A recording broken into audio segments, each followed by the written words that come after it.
Meus amados irmãos e irmãs, boa noite. Que a preciosa graça e a paz do nosso Senhor e Salvador Jesus Cristo sejam sobre todos nós. Nós louvamos a Deus por essa oportunidade que Ele nos concede de termos um tempo reservado ao estudo da Palavra de Deus.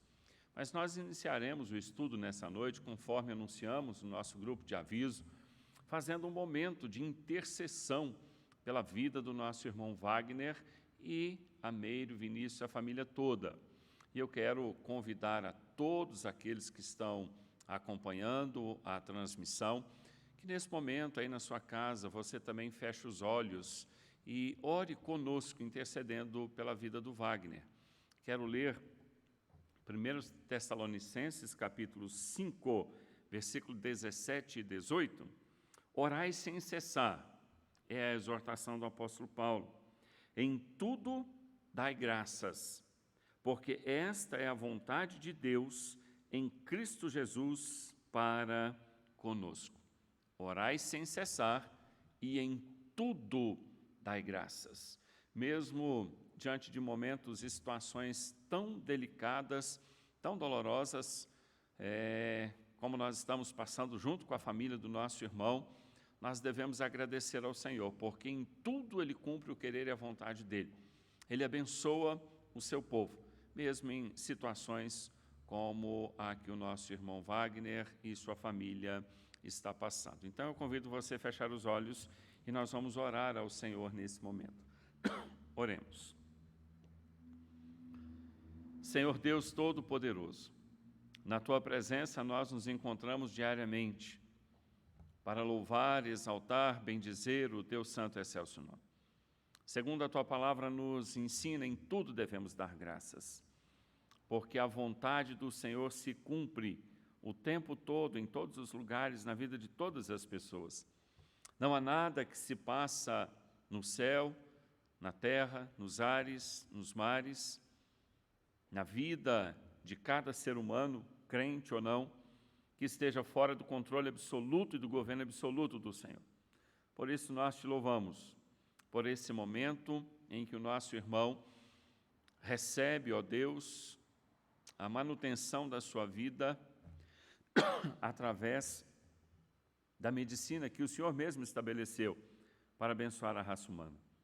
Nós te louvamos, ó Deus, porque em todo esse processo, não só a família, mas como a igreja toda, tem aprendido e continuaremos aprendendo a ouvir a Tua voz, a dependermos do Senhor, a confiarmos no Senhor, a orar com mais disposição, com mais tempo, dedicação. Certamente, ó Deus, a equipe médica que está cuidando dele está tendo a oportunidade de ser evangelizada. Portanto, em tudo o que está acontecendo, nós te damos graças. E agora rogamos, ó Deus, pela vida do Wagner. O Senhor é quem é o autor e o consumador da vida. O Senhor é que é o médico dos médicos. A palavra final é do Senhor e ela já foi estabelecida antes da fundação do mundo. Nada altera o teu decreto, nada muda o querer e a vontade do Senhor. As nossas orações não podem mover o teu coração. As nossas orações não movem em absolutamente nada, mas o querer e a vontade do Senhor, o decreto do Senhor, move a nossa vontade e nos coloca, ó Deus, orando da maneira correta. E por isso, ó Deus, nós temos clamado ao Senhor pela cura completa do Wagner.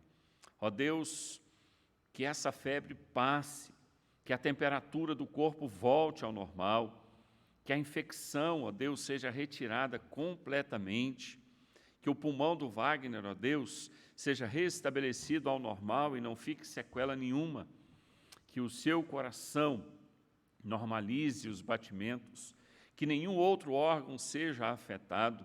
É nas mãos do Senhor que Ele está, o médico dos médicos, que usa a medicina, mas é totalmente livre e poderoso para operar sem a intervenção de nenhum meio. Mas aprove ao Senhor, nesse momento, usar de forma graciosa aqueles que se dedicam à medicina. Portanto, abençoa essa equipe, os médicos, os enfermeiros, no cuidado, nas decisões, na escolha do medicamento, que o Senhor possa abençoá-los, ó Deus, através da vida do Wagner. E a nossa oração é para que ele tenha uma noite, ó Pai, onde ele possa, sim, pelo poder do Senhor, esboçar reação, continuar, ó Deus, reagindo fisicamente. Livra-o, ó Pai, completamente de toda e qualquer sequela. Rogamos-te pela Meire, pelo Vinícius, pelos demais irmãos e irmãs, que tu possas continuar fortalecendo a fé, consolando, sustentando-os, ó Deus, porque não podem estar ali presentes, não podem cuidar, a não ser fazendo a coisa que é mais importante e suficiente, orar ao Senhor. Mova-os a oração, coloca nos lábios e no coração deles a oração correta, para que o teu nome seja glorificado através da oração do teu povo. Como igreja, nós aqui estamos e clamamos ao Senhor a completa cura do Wagner. E assim oramos em nome de Jesus.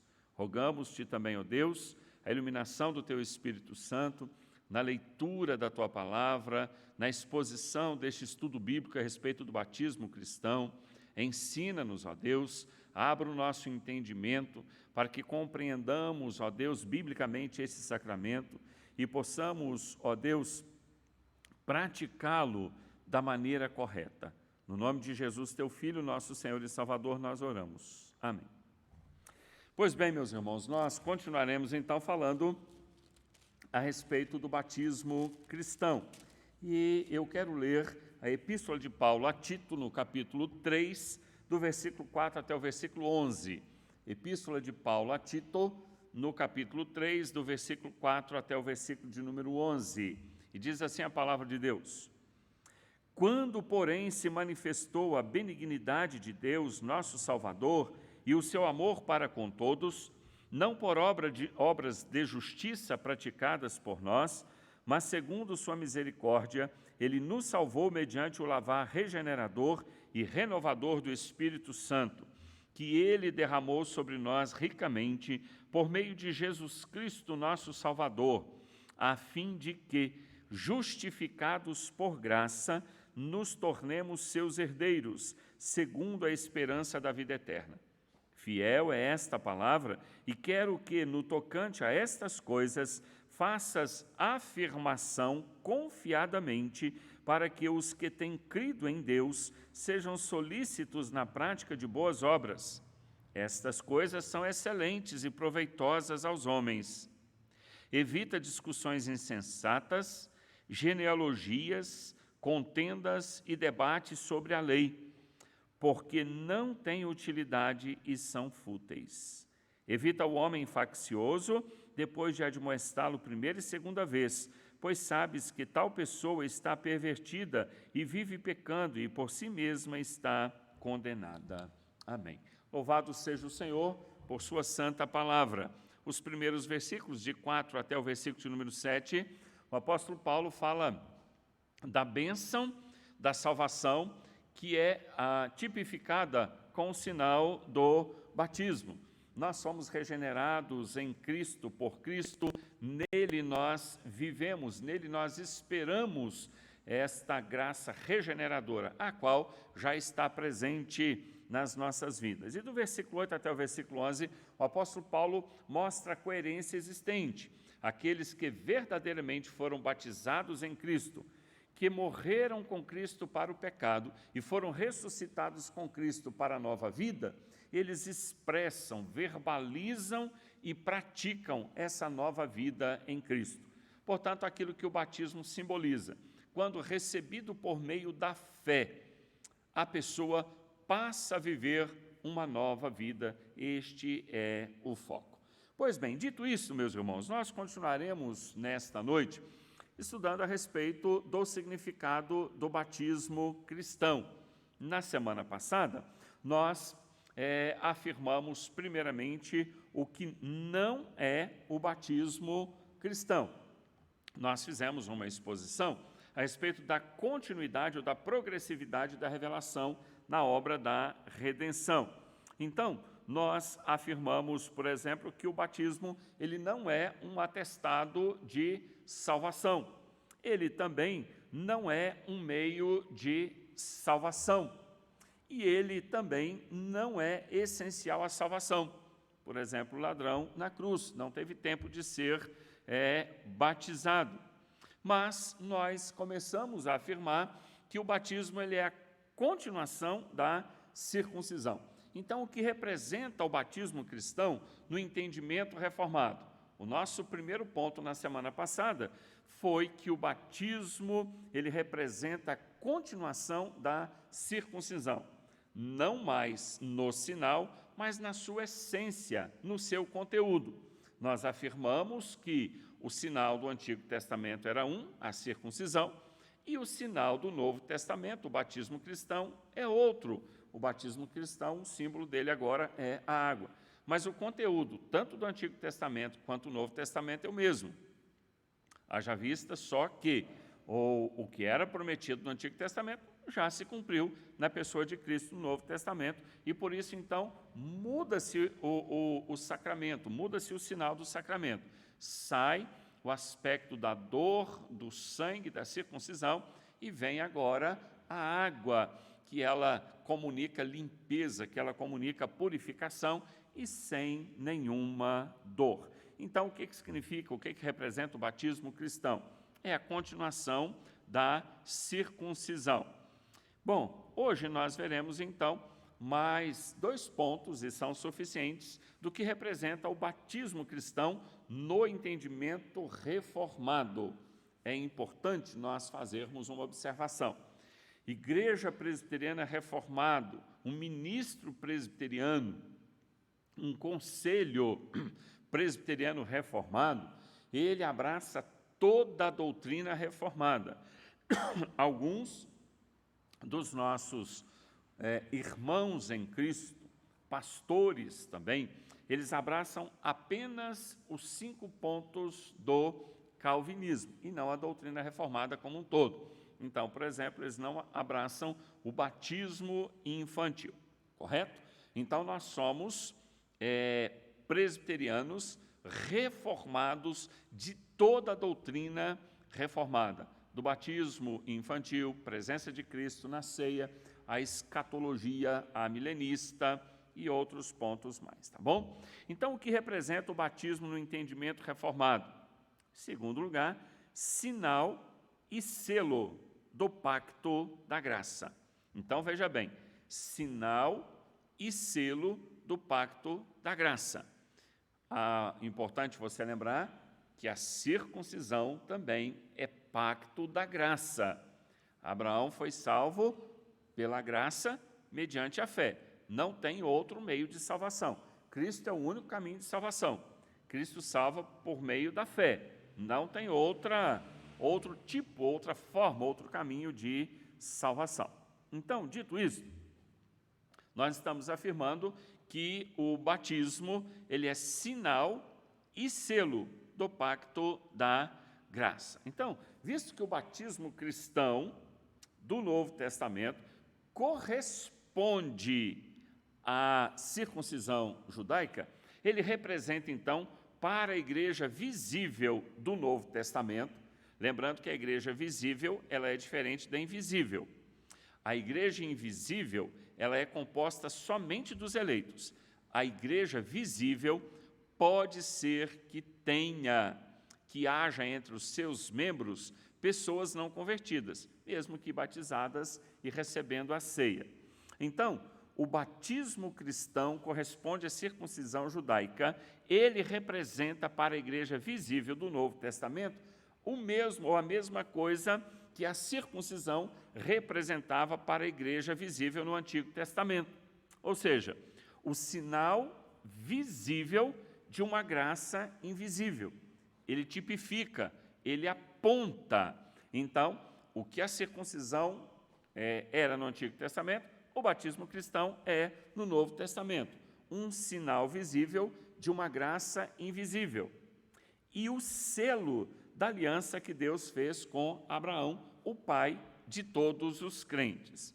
Então, esse é o papel da circuncisão, conforme as próprias palavras do Senhor Deus a Abraão, quando ele instituiu essa ordenança. Você pode abrir a sua Bíblia em Gênesis capítulo 17, do versículo 1 até o versículo de número 13. Gênesis capítulo 17, do versículo 1 até o versículo de número 13. E diz assim a palavra de Deus: Quando atingiu Abrão a idade de 99 anos, apareceu-lhe o Senhor e disse-lhe: Eu sou o Deus Todo-Poderoso, anda na minha presença e sê perfeito. Farei uma aliança entre mim e te multiplicarei extraordinariamente. Prostrou-se Abraão o rosto em terra, e Deus lhe falou: Quanto a mim, será contigo a minha aliança, serás pai de numerosas nações. Observe que é o Senhor que se aproxima de Abraão, é Ele que propõe a aliança e propõe o conteúdo da aliança, e onde Ele diz claramente o que vai acontecer com Abraão, como que Deus vai operar na vida dele e da sua descendência. Isso é graça. Não é que o que Abraão vai receber vai depender do que ele venha a fazer, mas Abraão vai receber fruto da graça do que Deus vai realizar. Abraão já não será o teu nome, e sim Abraão, porque por pai de numerosas nações te constituí, ou nações te constituí. Far-te-ei fecundo extraordinariamente, de ti farei nações, e reis procederão de ti. Quantos filhos Abraão teve? Então veja que Deus está prometendo uma herança espiritual a Abraão. Lógico, uma herança salva, uma herança de pessoas formada por nações que habitarão o céu, procederão da fé que Deus concedeu a Abraão. Estabelecerei a minha aliança entre mim e ti e a tua descendência no decurso das suas gerações, aliança perpétua, para ser o teu Deus e da tua descendência. Aqueles sobre os quais Deus colocaria o selo do Espírito Santo viveriam com o Senhor como estão vivendo por toda a eternidade, por isso é uma aliança perpétua, uma aliança de salvação por toda a eternidade.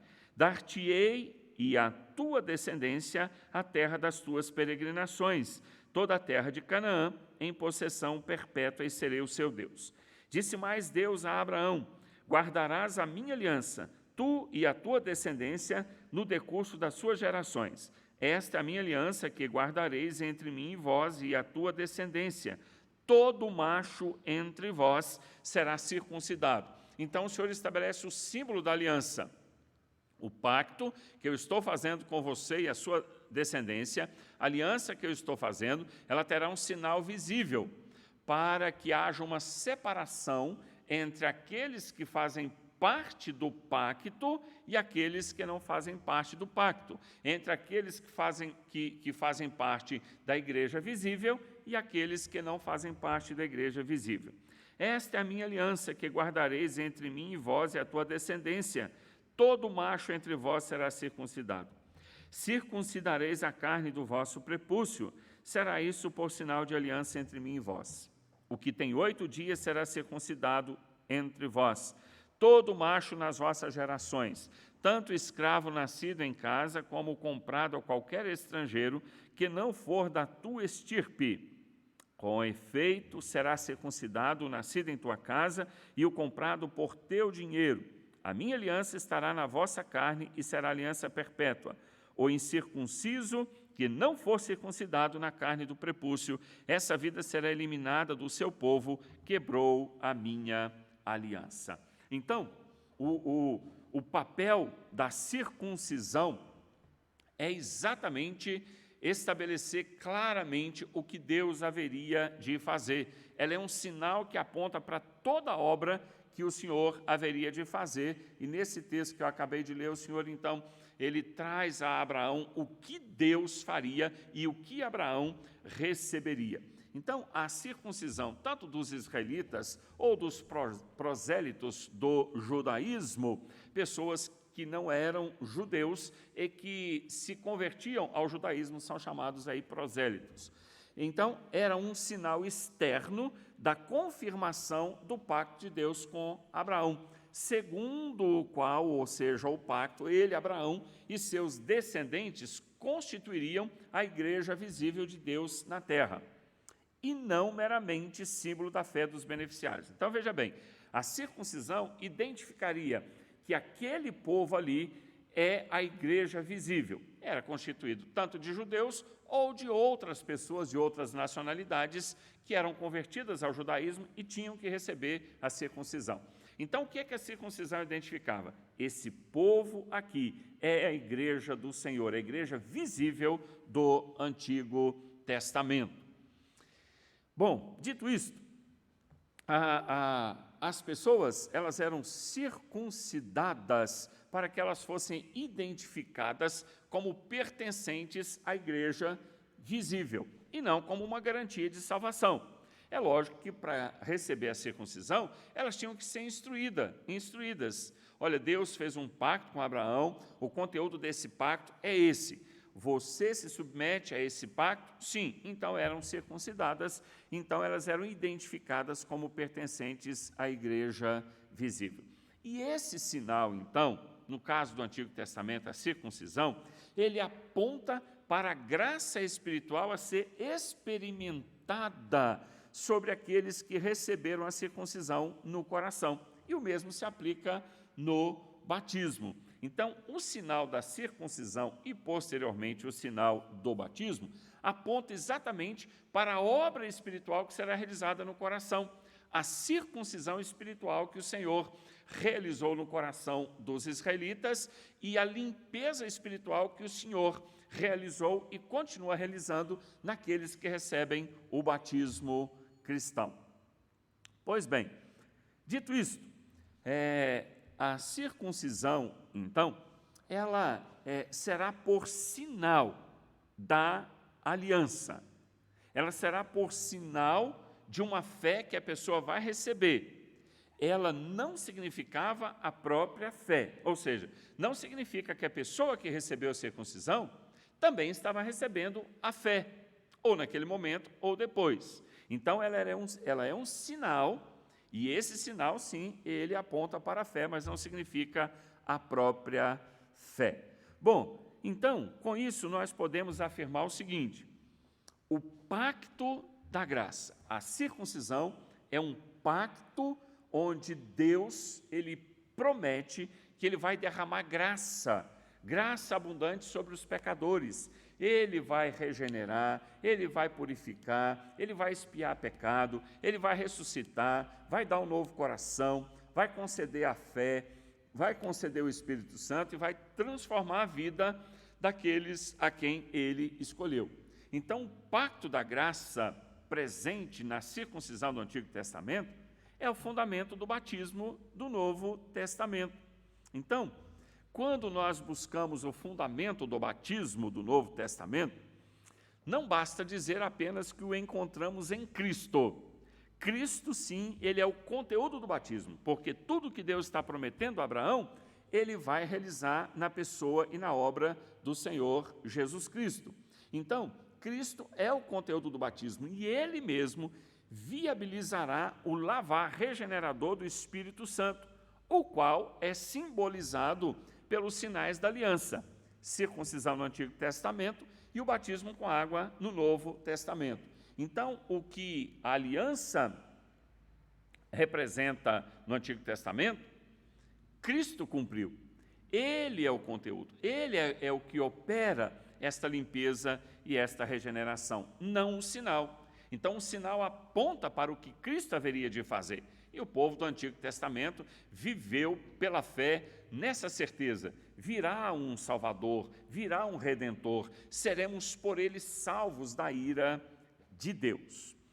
Mas o verdadeiro fundamento dessa ordenança encontra-se exatamente na profundidade do decreto de Deus, pelo qual Cristo nos foi oferecido. Graças a este pacto, ele, Deus, veio a habitar conosco. Ele é o Emanuel, o Deus conosco. E é isso que é revelado no pacto da graça. Então, irmãos, Abraão, ele foi gerado por meio de Cristo. Ele recebeu a fé por meio de Cristo. Ele foi justificado por meio da fé em Cristo. E por meio de Cristo, uma multidão seria gerada com a mesma fé. Isto é graça. Então, qual é o fundamento do pacto? É a graça de Deus em Cristo. Deus promete a Abraão o que ele vai fazer por meio de Cristo. O homem não tem condição de fazer isso. Deus fará por nós. E ele fará isso através do Senhor Jesus Cristo. Bom, assim sendo, então, nós precisamos definir o seguinte, sobre circuncisão e batismo. Preste atenção.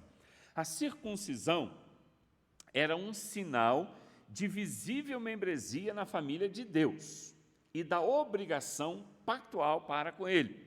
Então, uma pessoa que era circuncidada no Antigo Testamento, ela recebia um sinal de que ela pertencia à membresia da família de Deus e da obrigação pactual com ele. Uma vez que a pessoa foi apresentada à pessoa o conteúdo do pacto, que era simbolizado pela circuncisão, ela precisava de andar em obediência àquele pacto.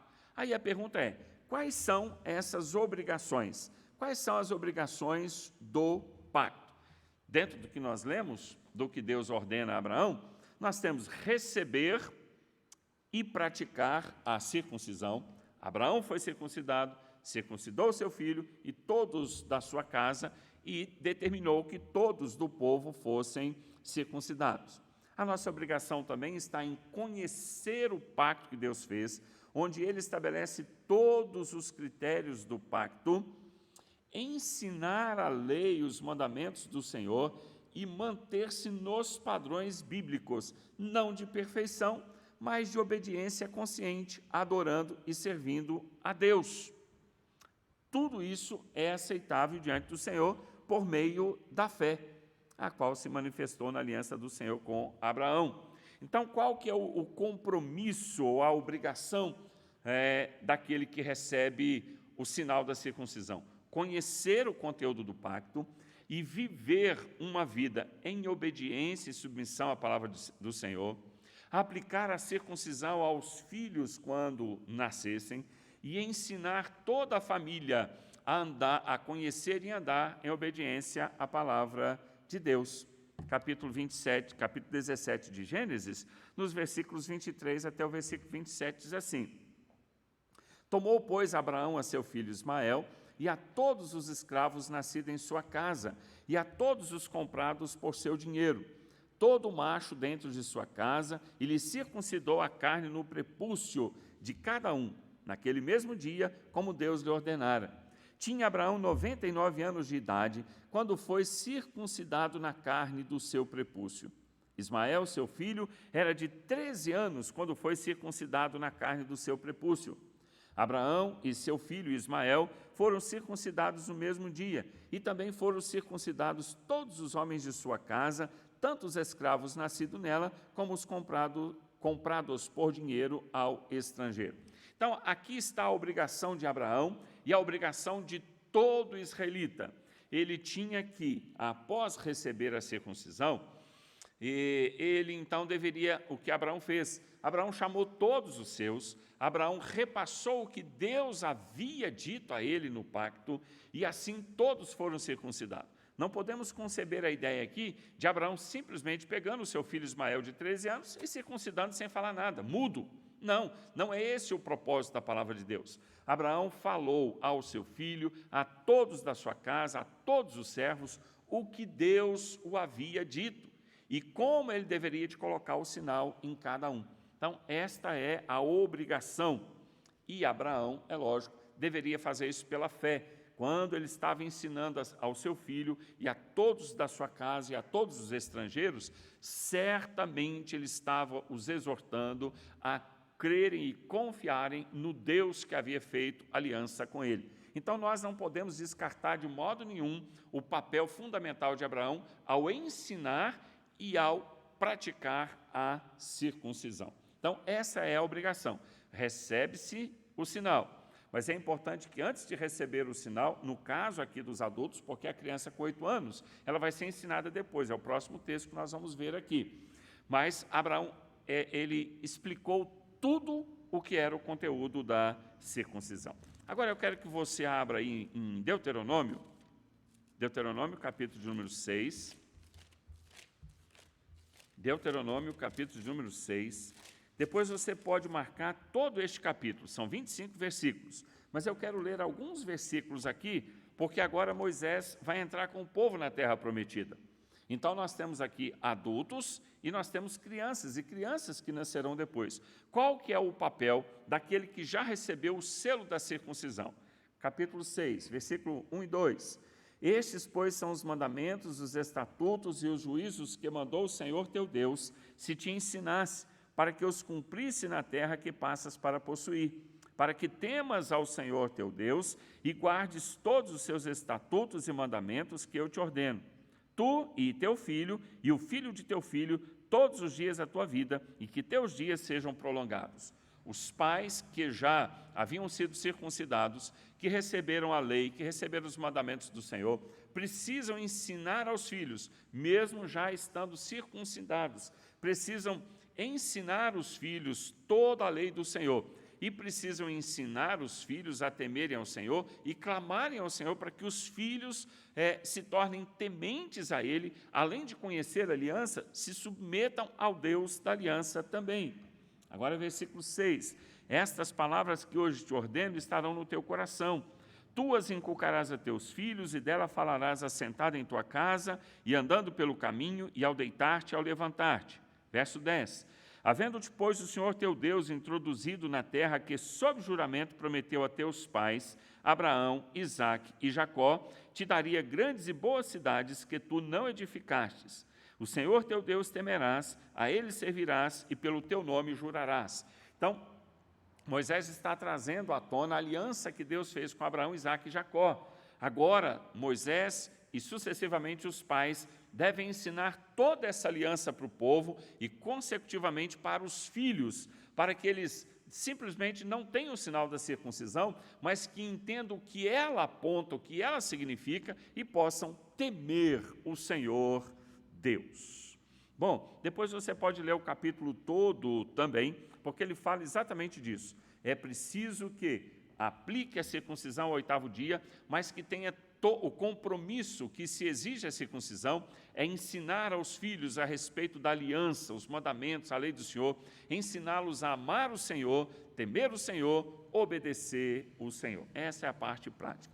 E o batismo cristão, assim como a circuncisão judaica, é o sinal externo solene de admissão na igreja visível, distinguindo o povo da aliança das demais pessoas. Então, quais são as pessoas que fazem parte da igreja visível? Aqueles que, ensinados, discipulados, instruídos, eles aceitaram receber o batismo cristão, publicar a fé. Então, através do batismo cristão, eles são distinguidos dos outros que não fazem parte desta aliança. E quais são as obrigações do batismo cristão? As mesmas do povo judeu. O pai que batiza o filho com o batismo cristão do Novo Testamento, ele deve ensinar o mesmo princípio. Ele deve falar do Evangelho, ensinar o Evangelho, falar da pessoa e da obra de Cristo para o filho. Ele deve orar pelo filho, para que o filho entenda o batismo que o pai o levou a receber e creia neste mesmo Deus e tenha fé neste mesmo Deus que o seu pai crê e a fé que o pai professou no dia que o batizou. O que mudou? Mudou apenas o sinal. Não é mais a circuncisão, porém agora é o batismo. Mas as obrigações são as mesmas. Então, ensina-se o que é o conteúdo da circuncisão para o povo do Antigo Testamento. Batismo cristão ensina agora que todo o processo que a circuncisão apontava foi cumprido em Cristo. Mas o pacto da graça do Antigo Testamento é o mesmo pacto da graça do Novo Testamento. Mateus 28, 18 a 20. Jesus, aproximando-se, falou-lhes dizendo: toda autoridade me foi dada no céu e na terra. Ide, portanto, fazer discípulos de todas as nações, batizando-os em nome do Pai e do Filho e do Espírito Santo, ensinando-os a guardar todas as coisas que vos tenho ordenado. E eis que estou convosco todos os dias até a consumação do século. Na autoridade de Jesus, ele institui o batismo, onde nós devemos ser batizados nele. No ato do batismo com a água, isso não acontece, mas o Espírito Santo do Senhor, ele vem sobre nós, podendo este momento acontecer antes do batismo, mas também pode acontecer depois do batismo. Mas o fato é que o Senhor Jesus Cristo, na pessoa do Espírito Santo, vem habitar em nós. E nós, então, já conhecendo a palavra de Deus, passamos a guardar estas coisas. E aqueles que recebem o batismo também devem continuar sendo instruídos a guardar a mesma palavra de Deus. Mas tudo isso precisa ser por meio da fé. Quando o pai batiza o filho, é a fé do pai que está sendo expressa ao batizar o filho. Quando o filho chega a uma certa idade, já tendo conhecimento do Evangelho, ele então, desfrutando da fé que o Senhor concedeu, vai professar a mesma fé. Mas se fizermos isso sem fé, de nada valerá. Hebreus 11:6 diz que, de fato, sem fé é impossível agradar a Deus, porquanto é necessário que aquele que se aproxima de Deus creia que Ele existe, que se torna galardoador dos que o buscam. Então, Abraão foi circuncidado e circuncidou Ismael e toda a sua casa por meio da fé. Nós recebemos o batismo por meio da fé e batizamos os nossos filhos por meio da fé também. Mas eu quero concluir este ponto no qual a nossa defesa é que o batismo bíblico, no entendimento reformado, é sinal e selo do pacto da graça. Isso foi no Antigo Testamento, isso é no Novo Testamento também. Então, o reverendo Paulo Anglada, ele conclui o assunto da seguinte maneira, preste atenção, por favor. O sinal da circuncisão não implicava necessariamente em que todos os de Israel, a igreja visível no Antigo Testamento, fossem ou seriam verdadeiros israelitas. Nem todos eram convertidos. Isto é, membros da igreja visível.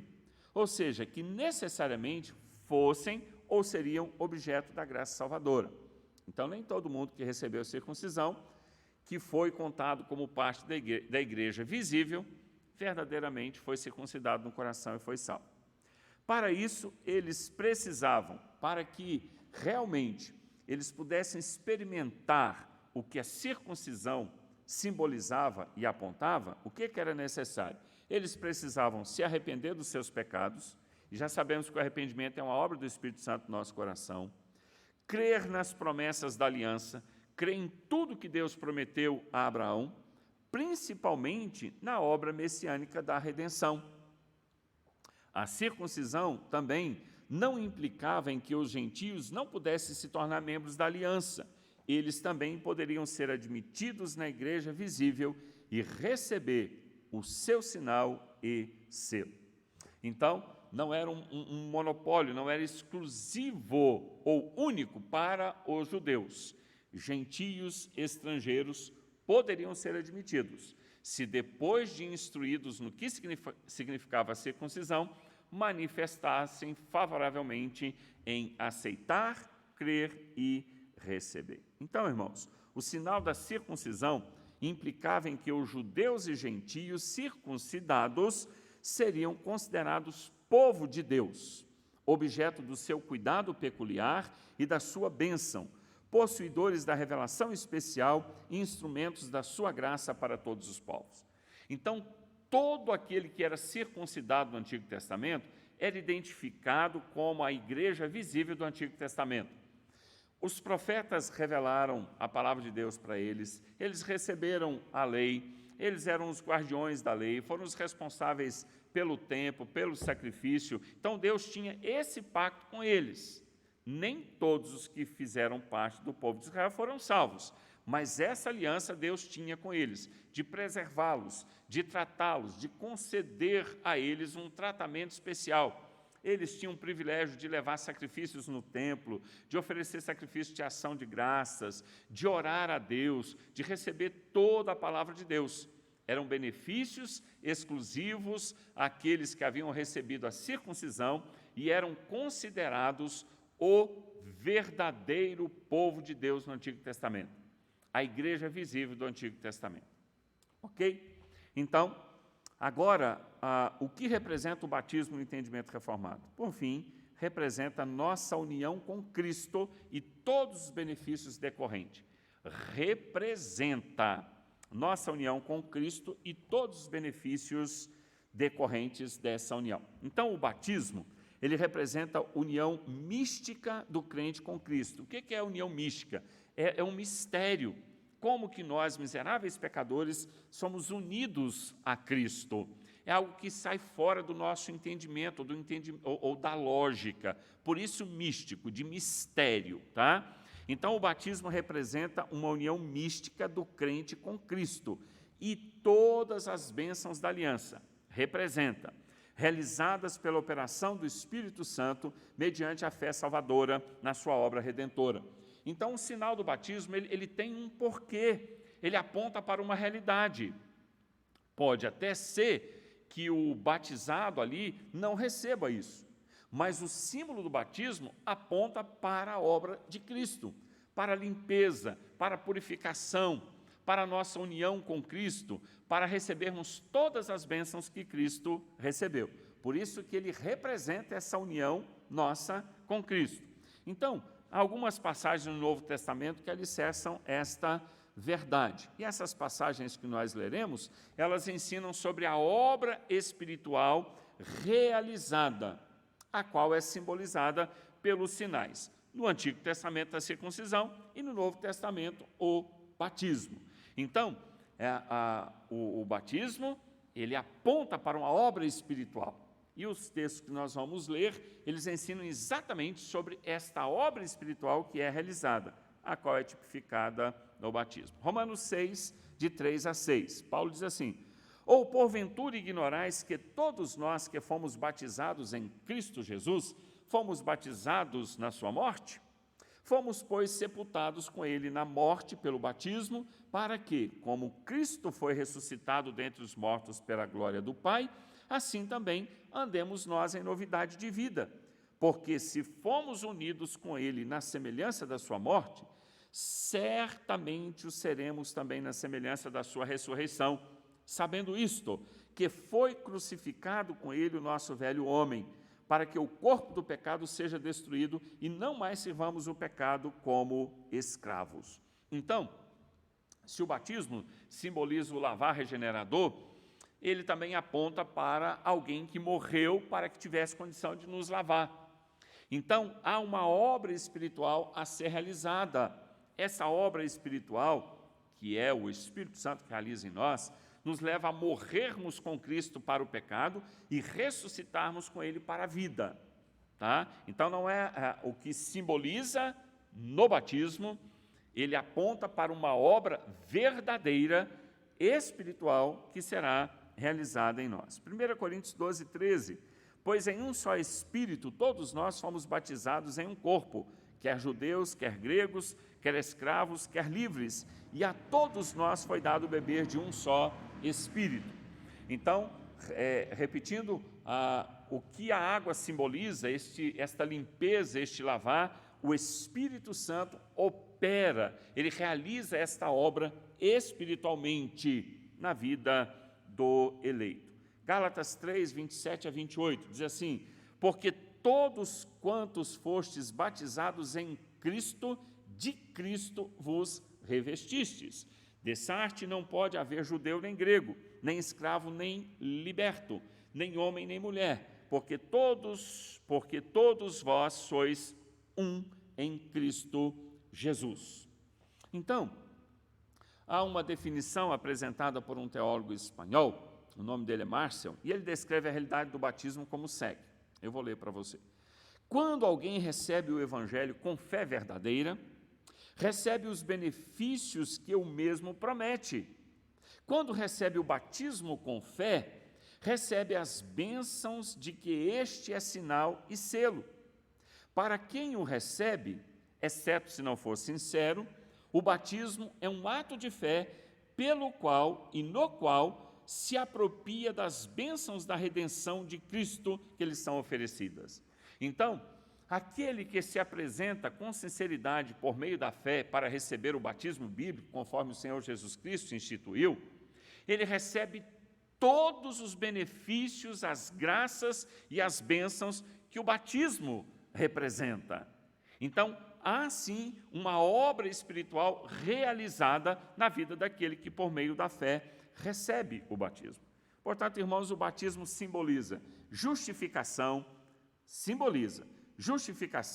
redenção, regeneração, purificação dos pecados e todas as bênçãos decorrentes da nossa união com Cristo, sendo união e purificação os seus simbolismos. Então, quando nós recebemos o símbolo do batismo, lavar, purificação, limpeza. Se fomos purificados, se estamos limpos, somos unidos ao Senhor Jesus Cristo. Então, o batismo simboliza tudo isso que eu mencionei aqui. E essas obras mencionadas aqui, como justificação, redenção, regeneração, purificação dos pecados, é a obra que o Espírito Santo aplica em nós, obra que o Senhor Jesus Cristo conquistou por nós. Então, tanto a circuncisão quanto o batismo apontam para o gracioso lavar regenerador do Espírito Santo por meio do arrependimento e da fé salvadora. Então, o sinal aponta para uma obra real, espiritual, real, que é realizada na vida da pessoa que no Antigo Testamento recebeu a circuncisão e no Novo Testamento recebe o batismo. Tito, o texto que nós lemos, do capítulo 3, versículo 4 a 7, diz assim: quando, porém, se manifestou a benignidade de Deus, nosso Salvador, e o seu amor para com todos, não por obras de justiça praticadas por nós, mas segundo a sua misericórdia, ele nos salvou mediante o lavar regenerador e renovador do Espírito Santo, que ele derramou sobre nós ricamente por meio de Jesus Cristo, nosso Salvador, a fim de que, justificados por graça, nos tornemos seus herdeiros segundo a esperança da vida eterna. Então, o que o batismo simboliza é a obra que o Espírito Santo realiza em nós. É uma obra espiritual realizada pelo Espírito Santo do nosso Deus. Portanto, o batismo,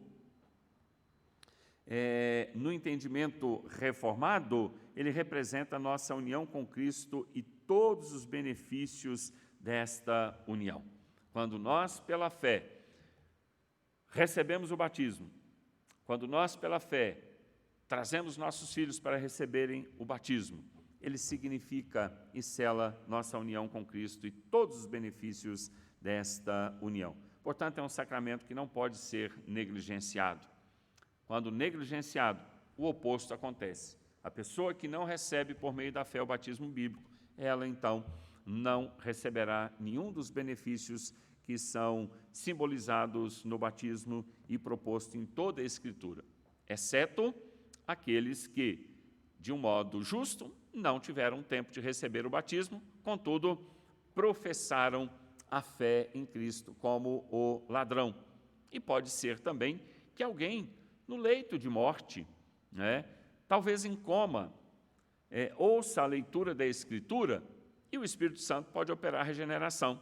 Tal pessoa, impedida de se comunicar conosco, não vai expressar para nós fé no Senhor Jesus e muito menos receber o sinal, que é o batismo. Mas, se tal pessoa foi regenerada pelo Espírito Santo, essa fé é testemunhada ao próprio Deus Pai. Portanto, irmãos, o batismo é sinal da obra que o Espírito Santo opera. A circuncisão apontava para a graça que Deus haveria de operar na vida de Abraão e todos os descendentes da fé. Ela já estava operando, ela foi publicada, a aliança foi estabelecida com seus critérios. E o batismo também continua significando a mesma coisa, a graça que é operada por meio do Espírito Santo, sem a qual ninguém poderá ser salvo. Na semana que vem, nós vamos levantar várias objeções ao batismo, tá? E nós vamos procurar responder estas objeções. Eu tenho o estudo todo aqui, caso alguém queira ou tenha interesse, é só me pedir que eu encaminho para vocês, tá bom? Nós vamos orar e assim encerrar o nosso estudo bíblico. Feche seus olhos e ore comigo. Senhor, dá-nos o entendimento dessa graça maravilhosa do batismo. Que possamos sim, ó Deus, confiar na obra regeneradora do Espírito Santo do Senhor. a qual é simbolizada, tipificada no batismo.